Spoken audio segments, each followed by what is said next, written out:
एक बार की बात है, एक छोटे से गांव में एक ज्ञानी साधु आए। उनके साथ एक गहरी समझ और अनुभव था जिसे सुनने के लिए लोग दूर दूर से आए। गांव के लोग हमेशा सुख और दुख के चक्कर में फंसे रहते थे। किसी के घर में खुशियां थी तो किसी के घर में दुखों का अंधेरा।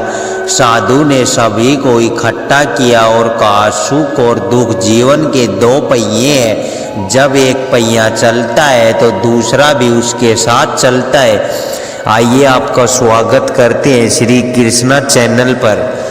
गांव के एक किसान रामू ने साधु से कहा, बाबा मैं हमेशा दुख में रहता हूँ, मेरी फसलें सूख जाती है और मेरे पास कुछ नहीं है। साधु ने मुस्कुराते हुए बोला, दुख केवल एक परिस्थिति है, यही स्थायी नहीं है कि अगर तुम इसे स्वीकार करोगे और अपनी मेहनत जारी रखोगे तो तुम सुख भी आएगा। फिर साधु ने एक कहानी सुनाई। एक बार एक राजा था जिसके पास सभी शरण थे, लेकिन वह हमेशा चिंतित और दुखी रहता था। एक दिन उसे साधु ने उससे पूछा, मैं सुख कैसे पा सकता हूँ? साधु ने उसे समझाया, सुख बाहरी चीजों से नहीं बल्कि मन की शांति से आता है। राजा ने साधु की बात मानी और अपनी चिंताओं को छोड़ने का निर्णय लिया। उसने ध्यान लगाना शुरू किया और अपनी सोच में बदलाव लाया। धीरे धीरे उसने महसूस किया कि सुख और दुख दोनों ही जीवन का हिस्सा है। उसने अपने दुख को स्वीकार किया और सुख का शरण को सहारा। साधु ने गांव वालों से कहा, जीवन में उतार चढ़ाव होते रहते हैं, यदि तुम केवल सुख की खोज में रहोगे तुम्हें घेर लेगा, इसलिए दोनों को अपनाना सीखो। उन्होंने एक उदाहरण दिया, जैसे एक दिन में सुबह और रात होती है वैसे ही जीवन में सुख और दुख का संतुलन होना आवश्यक है।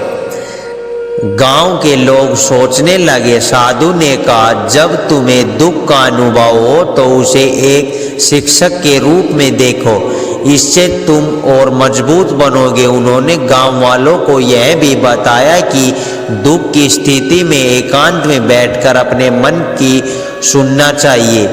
इससे व्यक्ति को आत्म विश्लेषण का अवसर मिलता है। एक युवा लड़की सीता जो हमेशा दुखी रहती थी, साधु की बातें सुनी। उसने अपने जीवन में बदलाव लाने का निर्णय लिया। उसने काम करना शुरू किया और अपने मन में सकारात्मक भरने का प्रयास किया। धीरे धीरे उसे समझ में आया कि दुख से निकलने का सबसे अच्छा तरीका अपनी मेहनत और सकारात्मक सोच है।